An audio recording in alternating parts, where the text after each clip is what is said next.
Har du nogensinde tænkt over, hvordan sæbe egentlig er lavet? Hvad er det, vi vasker hænder i? Det finder vi ud af i dag. Men vi finder også ud af, hvordan man laver balloner. Hvordan kan de blive så store uden at poppe? Men først skal vi se på Pringles. Ingen har spurgt, men vi vil alle sammen gerne lidt vide det. Hvordan bliver Pringles lavet? Starter med vand, og så tager man noget kartoffelmel eller kartoffel et eller andet, og blander det sammen. Og så bliver det lagt ud på et bånd, og kommet ind i sådan en rulleting, der ligesom ælter det, tror jeg. Eller finhakker det måske. Og så bliver det presset. Så presser de det mega tyndt, ligesom papir. Nu begynder det at ligne en meget kæmpe chip. Hvad nu, hvis de bare solgte kæmpe chips sådan der? Og så den cutter ud i sådan nogle forme. Så bliver formene af Pringles hævet. Og hvad så med resten, der kører opad? De andre ting kommer tilbage ind igen og bliver lavet om. Og se, nu er det Pringles, ikke? De er bare meget flade Pringles. Hvordan får de den der curve ting? Det er den der. Okay, de ligger oven på sådan nogle der si-agtige nogen. Jeg ved ikke, hvorfor der er huller i dem. Måske drypper de med et eller andet. Okay, de er i 11 sekunder i sådan noget olie, hvor de bliver frityrestegt. Begynder de bare at buge, eller hvad? Nej, jeg tror, de måske ligger på sådan nogle bueting. Og så bliver de bare stakket sådan der. Okay, det er meget cool. Det er faktisk meget sejt. Det er først nu, der sidder et menneske, som ligesom sorterer dem i rigtige størrelser. Og så gætter jeg på, at bagefter kommer de ned i en can, og så spiser vi dem. Starter lige med at hoppe lidt. Det er så, de kan blive sorteret, sådan, så de ikke klumper for meget sammen. Bliver de talt eller sådan noget? Eller måske varet eller et eller andet. Og så kommer de ind i en kande, og så bliver de solgt. Okay, det var meget simpelt. Det var faktisk også lidt sådan, jeg havde troet, det ville ske. Tag noget pulver, mas det sammen, frityresteg det, og så hvis du har lyst, kan du bøje det lidt. Men lad os gå videre til, hvordan man laver sæbe.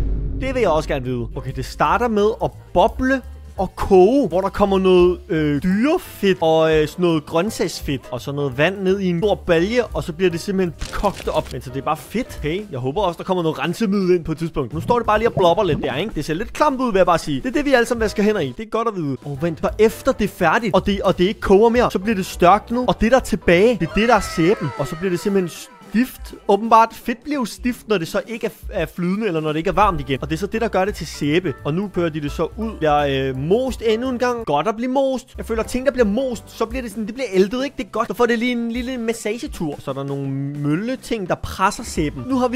Nu har vi sæbespåner. Eller sæbe. Jeg ved ikke, hvorfor der er sådan nogle flade ting. Jamen, de bliver også kørt videre. Først skal det presses, så skal det rives, så skal det æltes.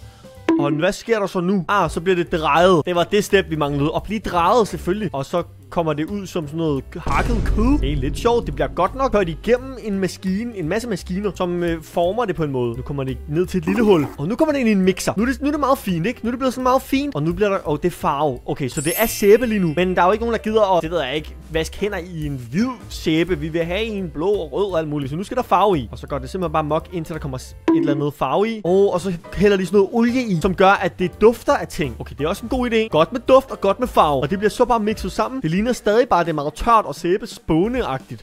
Endnu en maskine. Nu ser det meget ud som mudder. Det ligner overhovedet ikke sæbe, det her. Så skubber de det igennem sådan nogle ting. Nu bliver det bare sådan nogle aflange bolde. Bliver det skåret ud. Jeg ved ikke, hvor det bliver skåret. Den der. Det bliver skåret ud der. Det er sådan nogle små stykker. Og så er det det, man kalder for de der sæbebarer. Okay, nu begynder det at ligne noget. Det er en ikke så fed farve, de har valgt. Hvorfor har de valgt en mudderfarve? Kan være, folk er meget gerne vil vaske hænder i noget, der ligner mudder. Det bliver mast igen, eller hvad? Nå, hvorfor bliver det mast? Det er enig om, at det er ret mast, det der, ikke? Vent. Det skal ikke være firkantet. De skal være runde. Så de bliver mast mere runde, og så bliver de stampet, så der står sådan noget, en eller anden virksomhed har lavet dem her, eller sådan noget. Okay, ja, vi gider ikke at vaske hænder i firkantede sæber. Det ved I da godt. De skal være runde jo. Og så kommer de igennem sådan en wrapping station, hvor der kommer papir rundt om, og så bliver de vendt. Det er altid godt, at de bliver vendt. Det nytter ikke noget, at de er på langs. De skal være på flads. Hvad hedder det? På tværs. Det var det, jeg mente. De skal på tværs. Også fedt lige at vide. Jeg vil stadig gerne lige vide, hvor... Altså, er det rent at vaske hænder i dyre- og grøntsagsfedt? Fordi er det virkelig det, vi går og vasker i? Så ved jeg ikke helt, om jeg har lyst. Men den næste ting vil jeg også meget gerne finde ud af, nemlig, hvordan er balloner lavet? Lad os finde ud af det. Starter med at hælde noget maling i en tank. Og det bliver blandet med noget hvid maling. Nej, men det er latex. Det er ikke hvid farve. Det er latex, og så for eksempel blå farve. Og det ligger der så i 16 timer.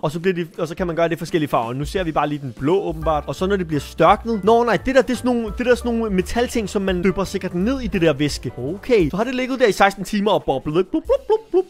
Og kører de videre med noget dyppet ballonvæske i. Okay, og så kommer de ned i farven bagefter. Og det er både farve og latex. Det er så det, de blev dyppet i. Jeg ved ikke, hvad det første var, de blev dyppet i. Og lad os se det der. Så kommer det op, og nu ligner det lidt en ballon, ikke? Det er i hvert fald ballonform. Det har en ballonfarve. Vi har alle sammen set de der blå balloner. Og hvad sker der så med de her blå balloner?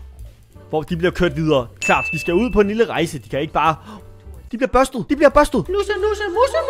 Det er klart, de skal lige nusses, inden de kommer ud. De skal jo pustes op, og nogen bliver sprunget og alt muligt. Så skal de også lige have en god behandling. Og så ruller man lige bunden op på dem. Nå, men det er det, de skal gøre. De ruller lige bunden op på dem, der hvor vi skal puste. Og de bliver samtidig masseret. Lad os også bare sige det. Det er fedt. Det er hurtigt. Det bliver størknet, det her. Så skal det ned noget andet. Det er bare et varmt vandspad med sæbe. Nu skal de bare lige renses lidt. De får noget massage. De får et bad.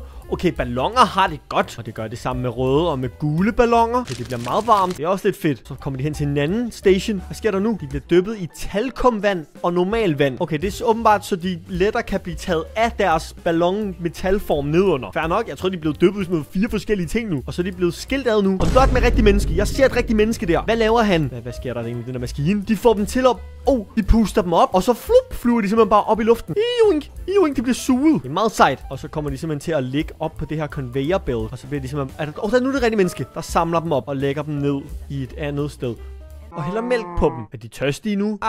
Det er ikke mælk. Det er noget rensemiddel. De skal nu renses igen. Og så bliver de svunget derinde. De bliver renset. Det er klart, de har ikke fået nok renselse. Det er kun renset 4 gange. De skal have den 5. selvfølgelig. Der er en, der er bukket. Er det fint? Er der nogen, der skal sikkerhedstjekke den? Det er en med øjne. Okay, det var måske lige for at teste, om den kunne holde og sådan noget. Men det var også ret sejt. Der føler jeg fandt ud af, hvordan det blev lavet. Og det var noget med at dyppe dem og massere dem og rulle dem og nusse dem og alt muligt. Og det kan jeg godt lide. Men den næste her tror jeg godt, vi alle sammen lidt ved, hvordan. Men ikke præcis. Nemlig honning. Vi ved, der er noget med bier at gøre. Men hvad gør man efter bierne har gjort noget? Okay, ja, det starter med bier. Det havde jeg godt lidt set, ikke? De står der på nogle blomster og pollinater dem.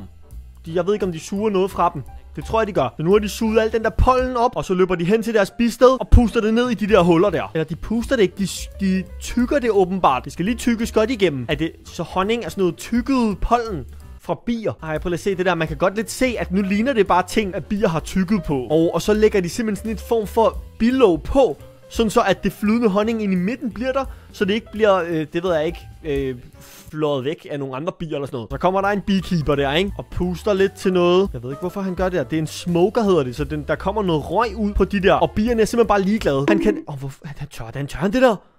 Det forstår jeg ikke. Alle bierne er godt i gang med deres honning. Og nu kommer han bare og vil stjæle det fra dem. Det er også lidt ondt. Og så kommer han, og så fjerner han simpelthen det her. What, der er mange bier. Ej, det skulle jeg ikke bede om, men det ser meget sejt ud, ikke? Hvordan fjerner han honning, uden at han bare også gør 48.000 bier sure på samme tid? Okay, han fik den over på et laboratorium eller sådan noget. Og der fjerner de simpelthen bare alt det der. Det er så det, der er honningen. Og det kan man godt lidt se, ikke? Vent, så drejer det rundt. Og så bliver det drejet rundt så hurtigt, at alt honningen flyver ned den ene side, så de bare kan tage det. Og så bliver det bagefter taget ud og extracted. Okay, de gør ikke noget ved det. Jeg troede faktisk, at de sådan, så puttede de lige lidt sukker i og lidt smag eller noget. Nej, de tager det bare direkte derfra og putter det på glas. Så er det bare sådan, altså det er jo bare vitterligt honning uden noget tilsat i, de spiser. Jeg kan meget godt lide det, men jeg synes også, det er lidt synd for bierne. Altså, at de bruger det vel til noget. Spiser de det ikke selv eller et eller andet? Der kommer bare en. Så skal jeg have mig en honning med. Jeg har ventet hele vinteren på det her, og så går vi... Undskyld, hvad? Hvem har taget min honning? Torben, er det dig? Nej, der var en stor mand, der tog. Men ved du hvad, så må de bier jo passe bedre på deres honning, ikke? Nu smutter jeg. Vi ses.